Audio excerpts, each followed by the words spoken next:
के माध्यम से पूरे देश को, सभी राज्य सरकारों को आश्वस्त करना चाहता हूं कि एक ऐसी लड़ाई है जिसमें न केवल केंद्र सरकार, न केवल राज्य सरकार, पंचायत और हरेक नागरिक को जोड़ने की हमारी मंशा है।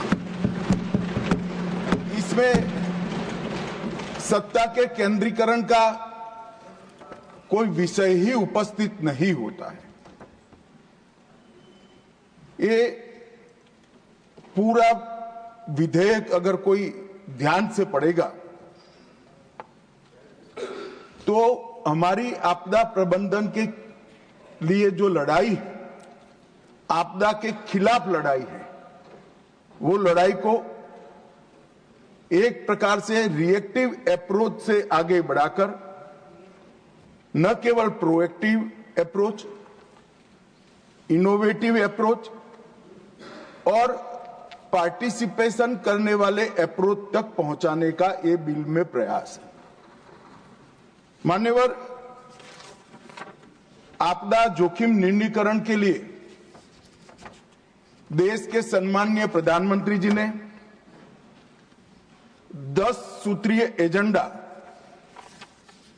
जो विश्व के सामने रखा है, मैं बाद में आऊंगा, मगर मुझे कहते हुए आनंद है कि विश्व के 40 से ज्यादा देशों ने इसका स्वीकार कर लिया है, इसको अपना। न केवल राज्य सरकार और स्थानीय इकाई की सहभागिता, हम समाज की सहभागिता को भी इसमें अपेक्षित रखा है। राष्ट्रीय स्तर के साथ साथ स्थानीय स्तर पर प्लानिंग की इसके अंदर गुंजाइश रखी है और संस्थाओं की शक्तियों और कर्तव्य दोनों का स्पष्टीकरण किया है। कोई भी आपदा के सामने की लड़ाई जब तक संस्थाओं को एम्पावर न करे नहीं लड़ी जा सकती है, और जब तक संस्थाओं को रिस्पॉन्सिबल ना करे तब भी नहीं लड़ी जा सकती। और ये विधेयक को कोई ध्यान से देखेगा तो दोनों करने का काम हमने इस विधेयक के अंदर किया है। मान्यवर, हम सब जानते हैं कि आपदा का सीधा रिश्ता जलवायु परिवर्तन के साथ, तो आपदा न आए ऐसी व्यवस्था करने का सबसे अच्छा तरीका तो ये है कि जलवायु परिवर्तन को हम संभाल कर रखें, ग्लोबल वार्मिंग की चिंता करें। और ये आज भारत में जो बात माननीय नरेंद्र भाई कर रहे हैं वो आज की नहीं है। हजारों वर्षों से भारत इस दिशा में आगे बढ़ रहा है। यज्ञों से प्रकृति को अक्षुण्ण रखने की बात हो या यजुर्वेद के अंदर वर्णित शांति पाठ, जिसमें शांति की जो कामना की है वो सिर्फ मानव तक नहीं रखी, पृथ्वी, जल, जड़ी बूटी, वनस्पति, पेड़ पौधे, पशु और वहां तक कि अंतरिक्ष तक की शांति की हम प्रार्थना करते हैं, क्योंकि जलवायु का संरक्षण। और ये हमारे यजुर्वेद के टाइम से, उस समय से, वेदकालीन समय से मनुष्य और प्रकृति का परस्पर संबंध को हमने स्वीकार किया है और हमारी सरकार वही परंपरा को आगे बढ़ाने का काम कर रही है। मान्यवर, आपदा प्रबंधन के बारे में भी हड़प्पन सभ्यता हो या सिंधु सभ्यता, सब जगह पुरानी नगर रचनाओं को देखते हैं तो आपदा प्रबंधन के बहुत विशिष्ट प्रयास इसके अंदर इंगित हुए मिलते हैं। मौर्य साम्राज्य को भी पहली हाइड्रोलिक सभ्यता का अब सब लोग इसको स्वीकार करते हैं। हमारे यहां ये विचार नया नहीं है, परंतु जिस तरह से हानि हुई है वो हानि को परिपूर्ति करने के लिए परंपरागत उपायों के साथ साथ पर्यावरण की देखरेख के साथ साथ हमने आधुनिक उपायों को, विज्ञान को और दुनिया भर की अच्छी प्रैक्टिस को अपनाने का खुला मन रखना चाहिए। ये जो मैं अमेंडमेंट लेकर आया हूं मान्यवर, वो इसी का उदाहरण है। 2005 में पहली बार आपदा प्रबंधन अधिनियम आया। इसके तहत एनडीएमए, एसडीएमए और डीडीएमए का गठन किया गया। अब जब मैं एनडीएमए कहता हूं तब नेशनल डिजास्टर मैनेजमेंट अथॉरिटी की बात है, SDMA state disaster management authority की बात है और डिस्ट्रिक्ट डिजास्टर मैनेजमेंट अथॉरिटी का गठन ऑलरेडी हो चुका है। अब ये चिंता व्यक्त की जा रही है कि पावर का केंद्रीकरण होगा। ये पूरे विधेयक को आप ध्यान से पढ़ोगे तो इम्प्लीमेंटेशन की सबसे बड़ी जिम्मेदारी डिस्ट्रिक्ट डिजास्टर मैनेजमेंट को है, जो राज्य सरकार के अधीन है। इसलिए कहीं पर भी फेडरल स्ट्रक्चर को नुकसान करने की संभावना ही नहीं। इसके आर्थिक सहायता के लिए national disaster response fund, national disaster mitigation fund और राज्य और जिला स्तर कोई फंड की रचना भी की है। मान्यवर, जो पक्षपात का बहुत सारे लोगों ने आरोप लगाया, इसका मैं डिटेल में जवाब दूंगा, परंतु अगर पक्षपात होता है तो 2005 में यूपीए की सरकार के बनाए कानून के कारण होता है। मान्यवर, हमने उसमें कोई परिवर्तन नहीं किया है। और मैं फिर से एक बार सारे सदस्यों को कहता हूं कि वित्त आयोग ने एक वैज्ञानिक व्यवस्था की है आपदा सहाय के लिए। इससे एक काणी पाई भी कम एक भी राज्य को नरेंद्र मोदी सरकार ने नहीं दिया, बल्कि हमने ज्यादा दिया है। कुछ सदस्यों ने सवाल उठाया मान्यवर कि क्यों अमेंडमेंट की क्या जरूरत है। मैं उनको बताना चाहता हूं कि समय के साथ जो इमारत की मरम्मत न हो तो इमारत ढह जाती है। नए नए एक्सपेरिमेंट अनुभव होते हैं, नए नए प्रकार की आपदाओं का अनुभव होता है। कुछ छूट गया है, कुछ दुनिया की बेस्ट प्रैक्टिसेस है, और ये सारे चीजों को समाहित कर हम कानून में बदलाव करें तो इसमें क्या आपत्ति है। कानून अगर बदलता नहीं है तो काल बाह्य हो जाता है। और मान्यवर, उनको ये होगा कि शायद हम आएंगे तो बदलेंगे। भाई बहुत देर है, 15-20 साल तक किसी का नंबर नहीं लगने वाला। आप जरा भी चिंता मत करिए, जो कुछ करना है हमें ही करना है लंबे समय। मान्यवर, कोविड-19 जैसी वैश्विक आपदा, बढ़ता हुआ शहरीकरण, अनियमित होती बारिश की आपदाएं और जलवायु परिवर्तन के कारण आपदाओं का साइज और स्केल दोनों बदला है। अब अगर साइज और स्केल बदला है तो इसके निपटने के तरीके भी हमने बदलने पड़ेंगे, इसको निपटने की व्यवस्थाएं भी बदलनी पड़ेगी और इसको निपटने के लिए संस्था को हमने जवाबदेह भी बनाना पड़ेगा और शक्तियां भी देनी पड़ेगी। केवल इतने उद्देश्य मात्र से ही इसके प्रभावशाली और समग्र समाधान के लिए ही ये बिल लेकर मैं आज सदन के सामने मान्यवर उपस्थित हुआ हूं। मान्यवर, स्टेक होल्डर्स को हमने पहले से ही अप्रोच किया है। केंद्र सरकार के सभी मंत्रालय, सभी राज्य सरकार और यूटी, अंतर्राष्ट्रीय संगठनों के भी सुझाव लिए हैं और राष्ट्रीय और अंतर्राष्ट्रीय गैर सरकारी संगठनों के भी सुझाव लिए हैं।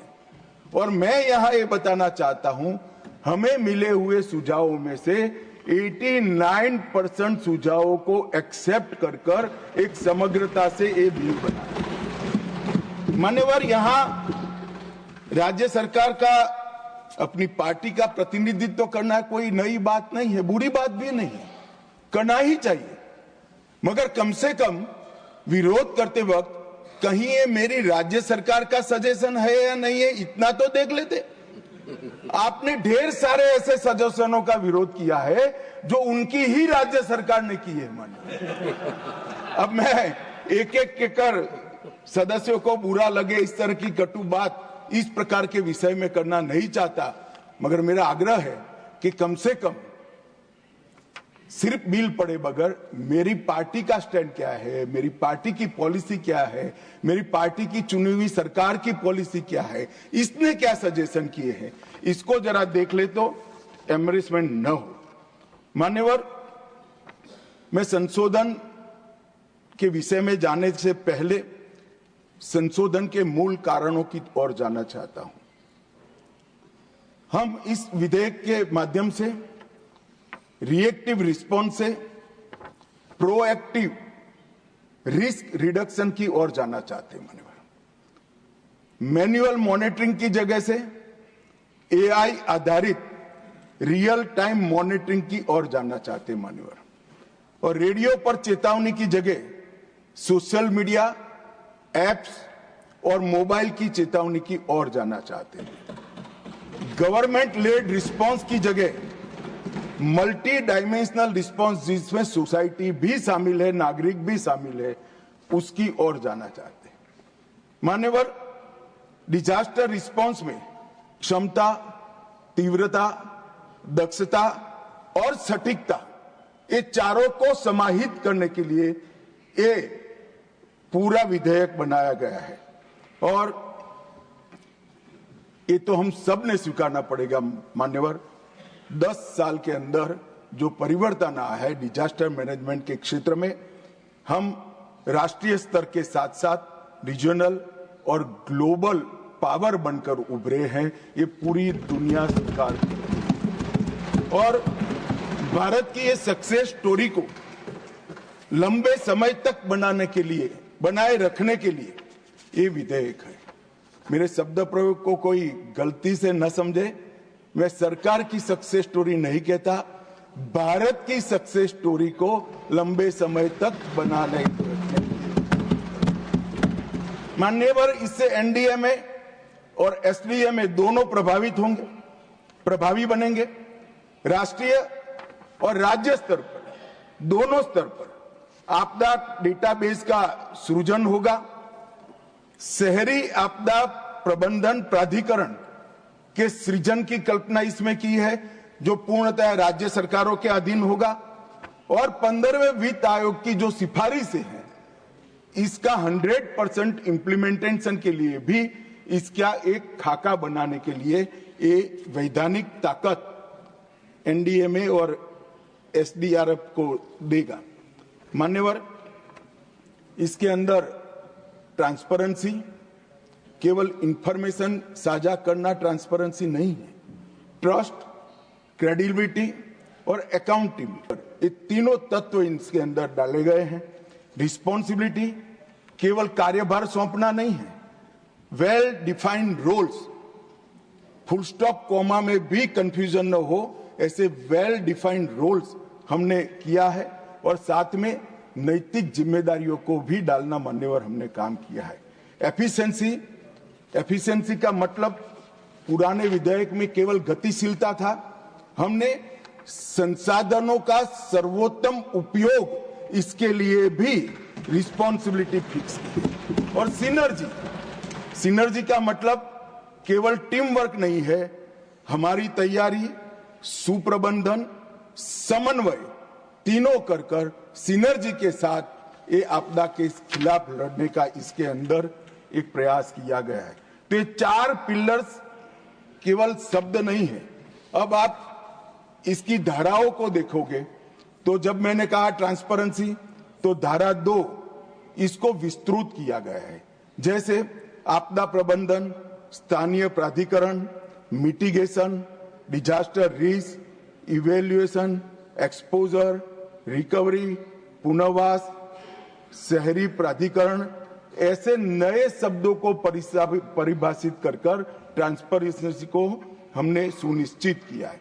और धारा 13 गैर आवश्यक प्रावधानों को भी हटाने का काम ट्रांसपेरेंसी के लिए भी हुआ है। कुछ सदस्यों ने मुद्दा उठाया था धारा 13 को क्यों हटाया, मगर धारा 2 में जो एडिशन हुआ इसके बाद 13 का कोई औचित्य नहीं रहता है। मान्यवर, रिस्पॉन्सिबिलिटी जिम्मेदारी, इसके लिए धारा 3, 6 और 10 को लाए हैं, जिसमें एनडीएमए और एनईसी दोनों की रिस्पॉन्सिबिलिटी फिक्स करने का हमने मान्यवर काम किया है। धारा 18 और 22 ये भी रिस्पॉन्सिबिलिटी फिक्स करती है राज्य कार्यकारिणी समिति की, और धारा 56 लापरवाही और अवज्ञा के लिए अनुशासनात्मक कार्यवाही करने की शक्ति देती है, जिससे भी रिस्पॉन्सिबिलिटी फिक्स होगी। धारा 60A आपदा के दौरान निर्दोषों की अवहेलना करना और निर्देशों का संज्ञान न लेना, इसके लिए पेनल्टी का भी प्रावधान कर रिस्पॉन्सिबिलिटी को फिक्स करने का प्रयास किया है। तीसरा मैंने पिलर कहा एफिशिएंसी, कुशलता, धारा 5 जिसमें भर्तियों की प्रक्रिया सुनिश्चित की है। धारा 11 एनडीएमपी की तैयारी, समीक्षा और संशोधन की जिम्मेदारी एनडीएमए को सौंपी है। धारा 23 एसडीएमए की जिम्मेदारी तय की है। धारा 44A आपदा मोचन बल के गठन और एनेबलिंग प्रोविजन किए हैं। धारा 46 राष्ट्रीय आपदा मोचन निधि का अनुप्रयोग और इसको पारदर्शी बनाने की जिम्मेदारी इसमें तय हुई है। धारा 47 राष्ट्रीय आपदा संबंध निधि के अनुप्रयोग के बारे में है और 48 भी इसी के लिए है। और मान्यवर सिनर्जी के लिए नई धाराएं 8A और 8B जोड़ी गई है। एनसीएमसी एचएलसी को वैधानिक दर्जा दिया है। धारा 25 जिला आपदा प्राधिकरण डीडीएमए का गठन किया गया है। सिविल सोसाइटी संगठनों को इसके अंदर स्थान देने का हमने प्रबंधन किया है। 41A शहरी आपदा प्रबंधन प्राधिकरण यूडीएमए का गठन, जो नया विचार लेकर इस विधेयक के माध्यम से मैं आपके समक्ष उपस्थित हुआ हूं। तो मान्यवर सभी जहां जहां सुधार किया गया